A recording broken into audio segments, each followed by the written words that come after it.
Hello my dear students, my name is Brajesh Bharti. So dear student, आज की इस video में मोस्ट इंपॉर्टेंट क्वेश्चन लेकर आए हैं जो कि मौर्य काल से है। ठीक है, मौर्य काल जिस भी एग्जाम में आता है तो यह आपके लिए मोस्ट इंपॉर्टेंट क्वेश्चन है। इस वीडियो को लास्ट तक जरूर देखिए, तभी आपको लास्ट में मोस्ट इंपॉर्टेंट क्वेश्चन जो कि है वह सभी आपको पता चलेगा। तो यदि आप इस चैनल पर नए हैं तो चैनल को सब्सक्राइब करके बेल आइकन को प्रेस कर लें, ताकि आप हमारी सबसे नई आने वाली वीडियो को आप देख के और आसानी से अच्छा स्कोर एग्जाम में कर पाए। चलिए बिना देर के शुरू करते हैं। देखते हैं पहला क्वेश्चन है, चाणक्य का अन्य नाम क्या था? चाणक्य का अन्य नाम क्या था? तो चाणक्य का अन्य नाम था विष्णुगुप्त। विष्णुगुप्त इसका राइट आंसर हो जाएगा। 2 नंबर का क्वेश्चन है कि निम्नांकित में से किसकी तुलना मेकियावेली के प्रिंस से की जाती है? निम्नांकित में से किसकी तुलना मेकियावेली के प्रिंस से की जाती है? तो कौटिल्य का अर्थशास्त्र। कौटिल्य का अर्थशास्त्र इसका राइट आंसर हो जाएगा। कौटिल्य का अर्थशास्त्र इसका राइट आंसर हो जाएगा।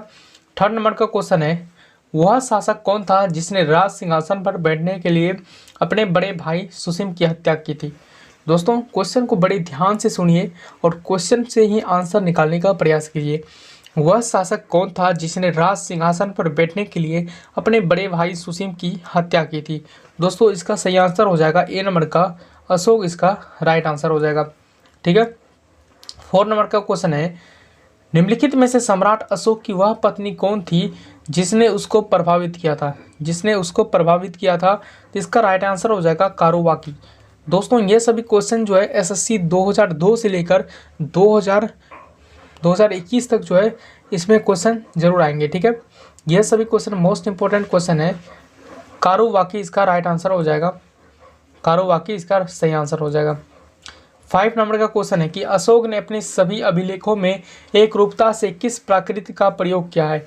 अशोक ने अपने सभी अभिलेखों में एकरूपता से किस प्राकृत का प्रयोग किया है? तो इसका सही आंसर हो जाएगा अर्धमागधी। अर्धमागधी इसका सही आंसर हो जाएगा। ए नंबर का ऑप्शन सही हो जाएगा। 6 नंबर का क्वेश्चन है, बिंदुसार ने विद्रोहियों को कुचलने के लिए अशोक को कहाँ भेजा था?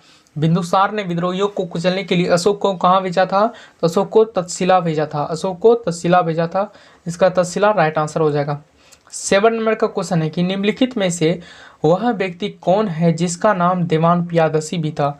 निम्नलिखित में से वह व्यक्ति कौन है जिसका नाम देवान पियादसी भी था? तो अशोक इसका राइट आंसर हो जाएगा। अशोक इसका सही आंसर हो जाएगा। अशोक इसका करेक्ट आंसर हो जाएगा। 8 नंबर का क्वेश्चन है कि निम्नलिखित में से प्राचीनतम राजवंश कौन सा है? इनमें से प्राचीन राजवंश जो है मौर्य वंश है, जो कि चंद्रगुप्त मौर्य का वंश है। निम्नलिखित में से प्राचीनतम राजवंश कौन सा है? तो मौर्य वंश है, जो कि चंद्रगुप्त मौर्य का राजवंश है। तो 9 नंबर का क्वेश्चन है कि कौटिल्य या चाणक्य, कौटिल्य या चाणक्य किसका प्रधानमंत्री था? कौटिल्य या चाणक्य किसका प्रधानमंत्री था? दोस्तों, कौटिल्य या चाणक्य चंद्रगुप्त मौर्य का प्रधानमंत्री था। और कौटिल्य चाणक्य जो है चंद्रगुप्त मौर्य का शिष्य था। चंद्रगुप्त मौर्य जो है इसके शिष्य थे, चाणक्य के शिष्य थे, जो इसके चंद्रगुप्त मौर्य का प्रधानमंत्री कहा गया है। प्रधानमंत्री इसका सही आंसर हो जाएगा। कौटिल्य चाणक्य किसका प्रधानमंत्री था? तो चंद्रगुप्त मौर्य का प्रधानमंत्री था। 10 नंबर का क्वेश्चन है कि कलिंग विजय के उपरांत अशोक महान ने निम्नलिखित में से किस धर्म को अंगीकार कर लिया? कलिंग विजय के उपरांत अशोक महान ने निम्नलिखित में से किस धर्म को अंगीकार कर लिया? तो बौद्ध धर्म को अंगीकार कर लिया, इसलिए बौद्ध धर्म राइट आंसर हो जाएगा। 11 नंबर का क्वेश्चन है कि चंद्रगुप्त के शासन विस्तार में किसने मुख्य रूप से मदद की? चंद्रगुप्त के शासन को बसाने के लिए जो है किसने मुख्य रूप से मदद की? तो चाणक्य ने है मुख्य रूप से मदद की। चाणक्य इसका राइट आंसर होगा। 12 नंबर का क्वेश्चन है कि सांची किस कला एवं मूर्तिकला का निरूपण करता है? सांची किस कला एवं मूर्तिकला का निरूपण करता है? तो बौद्ध का निरूपण करता है, इसलिए बौद्ध सही आंसर हो जाएगा। बी नंबर का ऑप्शन सही हो जाएगा। 13 नंबर का क्वेश्चन है, प्राचीन भारत का वह प्रसिद्ध शासक जिसने अपने जीवन के अंतिम दिनों में जैन धर्म को अपनाया था? प्राचीन भारत का वह प्रसिद्ध शासक जिसने अपने जीवन के अंतिम दिनों में जैन धर्म को अपनाया, तो इसका राइट आंसर हो जाएगा चंद्रगुप्त मौर्य। दोस्तों, एसएससी का एग्ज़ाम बहुत नज़दीक आ गया, इसलिए मैं फास्ट बोल रहा हूँ, इसलिए आपको अच्छे से समझना है। और जो भी क्वेश्चन आपको इम्पोर्टेंट लगे, वैसे तो सभी इम्पोर्टेंट है, लेकिन आपको ज़्यादा यदि पढ़े होंगे तो आपको संभावना होगा कि ये क्वेश्चन 100% आएगा, तो आप उसका स्क्रीनशॉट लेके आप अपने फेयर में नोट कर लीजिए। ठीक है, अभी सबको रिविज़न करना, अभी सबको उतना याद नहीं करना, सिर्फ को देखना है, रिविज़न करना है। प्राचीन भारत में प्रसिद्ध शासक जिसने अपने जीवन के अंतिम दिनों में जैन धर्म को अपनाया तो चंद्रगुप्त मौर्य ने अपनाया था। चंद्रगुप्त मौर्य राइट आंसर हो जाएगा। 14 नंबर का क्वेश्चन है, मौर्य साम्राज्य की स्थापना किसने की? मौर्य साम्राज्य की स्थापना किसने की? तो चंद्रगुप्त मौर्य ने मौर्य साम्राज्य की स्थापना की। मौर्य साम्राज्य की स्थापना चंद्रगुप्त मौर्य ने की है। सभी क्वेश्चन को सिर्फ ध्यान रखना है, इस वीडियो को लास्ट तक देखिए, आपको सब क्वेश्चन समझा दूंगा, ठीक है। तो 15 नंबर का क्वेश्चन है कि मौर्य साम्राज्य में प्रचलित मुद्रा यानी करेंसी, मुद्रा जो होता है पैसा रुपया यानी करेंसी का नाम क्या था? मौर्य साम्राज्य में प्रचलित मुद्रा यानी करेंसी का नाम क्या था? तो पन था, पन, उसका नाम था पन। पन इसका राइट आंसर हो जाएगा, पन, ठीक है। 16 नंबर का क्वेश्चन है कि निम्नलिखित में से किस मौर्य वंश का शासक नहीं है? निम्नलिखित में से कौन मौर्य वंश का शासक नहीं है? तो अजातशत्रु इसका राइट आंसर होगा। ये जो है मौर्य वंश का शासक नहीं है, अजातशत्रु मौर्य वंश का शासक नहीं है। 17 नंबर का क्वेश्चन है कि निम्नलिखित में से अशोक का उत्तराधिकारी कौन था?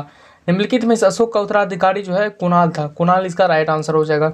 18 नंबर का क्वेश्चन है कि मुद्रा राक्षस का लेखक निम्नलिखित में से कौन था? मुद्रा राक्षस का लेखक निम्नलिखित में से कौन था? तो इसका सही आंसर हो जाएगा विशाखदत्त। मुद्रा राक्षस का लेखक निम्नलिखित में से कौन था? तो विशाखदत्त इसका राइट आंसर हो जाएगा। 19 नंबर का क्वेश्चन है कि मालवा, गुजरात एवं महाराष्ट्र, मालवा, गुजरात एवं महाराष्ट्र किस शासक ने पहली बार जीते? तो इसका राइट आंसर हो जाएगा चंद्रगुप्त मौर्य ने मालवा हो गया, गुजरात और महाराष्ट्र को पहली बार जीते थे, इन तीनों राज्य को, ठीक है। 20 नंबर का क्वेश्चन है कि निम्नलिखित में से किस शहर में अशोक का शिलालेख नहीं है? निम्नलिखित में से किस शहर में अशोक का शिलालेख नहीं है? तो अशोक का शिलालेख पाटलिपुत्र यानी पटना जो है अभी उसका नाम है, पटना में जो है नहीं था। निम्नलिखित में से किस शहर में अशोक लेख का शिला नहीं है? तो पाटलिपुत्र यानी पटना में नहीं है।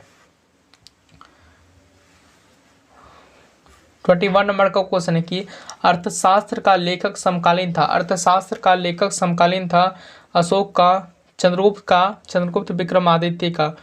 तो अर्थशास्त्र का समकालीन जो है वह चंद्रगुप्त का, चंद्रगुप्त इसका राइट आंसर होगा, चंद्रगुप्त का। 22 नंबर का क्वेश्चन है कि नंद वंश के पश्चात मगध पर किस राजवंश ने शासन किया? जब नंद वंश के पश्चात जो है मगध पर मौर्य, मौर्य सरनेम सिर्फ देखिए, मौर्य के आगे नाम अपने आप चला जाएगा, जैसे मौर्य के, जैसे मौर्य हो गया, मौर्य के आगे चंद्रगुप्त, चंद्रगुप्त मौर्य। नंद वंश के पश्चात मगध पर किस राजवंश से शासन किया? चंद्रगुप्त मौर्य का वंश यानी मौर्य वंश ने, ठीक है। 23 नंबर का क्वेश्चन है कि मौर्य काल में शिक्षा का सर्वाधिक प्रसिद्ध केंद्र था तक्षशिला, मौर्य काल में शिक्षा का सर्वाधिक प्रसिद्ध केंद्र था तक्षशिला, इसका राइट आंसर होगा तक्षशिला। 24 नंबर का क्वेश्चन है कि मेगास्थनीज की पुस्तक का नाम क्या था?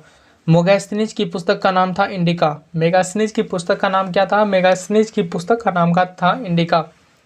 25 नंबर का क्वेश्चन है कि जिसके ग्रंथों में चंद्रगुप्त मौर्य का विशिष्ट रूप से वर्णन किया गया है वो है विशाखदत्त, जिसके ग्रंथों में चंद्रगुप्त मौर्य का विशिष्ट रूप से वर्णन किया गया है वो है विशाखदत्त। 26 नंबर का क्वेश्चन है कि वह स्रोत जिसमें पाटलिपुत्र की प्रशासन का उपलब्ध है, वह स्रोत जिसमें पाटलिपुत्र की प्रशासन का वर्णन है वो है इंडिका, वह इंडिका इसका राइट आंसर होगा। वह स्रोत जिसमें पाटलिपुत्र की प्रशासन का वर्णन उपलब्ध है वह इंडिका, इसका राइट आंसर होगा। 27 नंबर का क्वेश्चन है कि अशोक के शिलालेख में प्रयुक्त भाषा है, अशोक के शिलालेख में प्रयुक्त भाषा है प्राकृत, इसका राइट आंसर होगा प्राकृत। 28 नंबर का क्वेश्चन है कि निम्नलिखित में से किस मौर्य राजा ने ढक्कन की विजय प्राप्त की? निम्नलिखित में से किस मौर्य राजा ने ढक्कन की विजय प्राप्त की? अशोक, चंद्रगुप्त, बिंदुसार, कुणाल। तो चंद्रगुप्त मौर्य जो है निम्नलिखित में से ढक्कन की विजय चंद्रगुप्त मौर्य ने प्राप्त की, ठीक है। 29 नंबर का क्वेश्चन है कि मेगास्थनीज ने भारतीय समाज की कितने श्रेणियों में विभाजित किया? तो कुल सात श्रेणियों में विभाजित किया, ठीक है। 30 नंबर का क्वेश्चन है कि कौटिल्य के अर्थशास्त्र में किस पहलू पर प्रकाश डाला गया? कौटिल्य के अर्थशास्त्र में किस पहलू पर प्रकाश डाला गया? तो राजनीतिक नीतियों पर प्रकाश डाला गया है, राजनीतिक नीतियों पर प्रकाश डाला गया है। 31 नंबर का क्वेश्चन है कि निम्न में से कौन सा क्षेत्र अशोक के साम्राज्य में सम्मिलित नहीं है? श्रीलंका इसका राइट आंसर होगा, श्रीलंका इसका जो है राइट आंसर हो जाएगा क्योंकि अशोक के साम्राज्य में सम्मिलित नहीं था, ठीक है। 32 नंबर का क्वेश्चन है कि पाटलिपुत्र को किस शासक ने सर्वप्रथम अपनी राजधानी बनाई? पाटलिपुत्र को किस शासक ने सर्वप्रथम अपनी राजधानी बनाई? तो चंद्रगुप्त मौर्य ने। चंद्रगुप्त मौर्य इसका राइट आंसर होगा, चंद्रगुप्त मौर्य। ए नंबर का ऑप्शन सही हो जाएगा। 33 नंबर का क्वेश्चन है कि पाटलिपुत्र में स्थित चंद्रगुप्त मौर्य का महल जो है किस चीज़ से बना है? चंद्रगुप्त मौर्य का महल जो है वो किस चीज़ से बना है? तो इसका राइट आंसर होगा लकड़ी से। लकड़ी से महल बना है, ठीक है। पाटलिपुत्र में स्थित चंद्रगुप्त मौर्य का महल जो है लकड़ी का बना हुआ था। 34 नंबर का क्वेश्चन है कि प्रथम भारतीय साम्राज्य स्थापित किया, प्रथम भारतीय साम्राज्य स्थापित किया चंद्रगुप्त मौर्य द्वारा। चंद्रगुप्त मौर्य इसका राइट आंसर होगा। प्रथम भारतीय साम्राज्य स्थापित किया गया चंद्रगुप्त मौर्य के द्वारा। 35 नंबर का क्वेश्चन है कि उत्तरांचल में अशोक का शिलालेख स्थित है। उत्तरांचल में अशोक का शिलालेख स्थित है कहाँ पे? कालसी में। कालसी इसका राइट आंसर होगा। उत्तरांचल में अशोक का शिलालेख स्थित है कालसी में, ठीक है।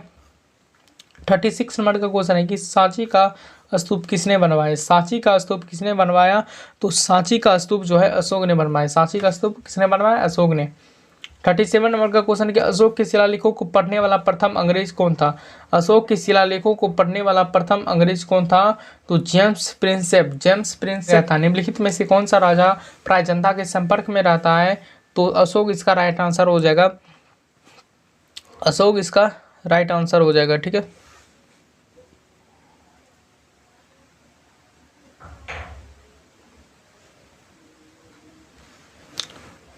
चंद्रगुप्त मौर्य ने सेल्यूकस को कब पराजित किया? क्वेश्चन, चंद्रगुप्त मौर्य ने सेल्यूकस को कब पराजित किया? तो 305 ईसा पूर्व में पराजित किया, ठीक है। प्रसिद्ध यूनानी राजदूत मेगास्थनीज भारत किसके दरबार में आए थे? प्रसिद्ध यूनानी राजदूत जो है मेगास्थनीज जो है भारत में चंद्रगुप्त मौर्य के महल में आए थे, यानी दरबार में आए। चंद्रगुप्त मौर्य इसका राइट आंसर होगा, ठीक है दोस्तों। एसएससी जीडी का कोई भी क्वेश्चन हो तो आप हमें कमेंट करके बताइए, हम उसका रिप्लाई जरूर देंगे। Thank you so much, thanks for watching.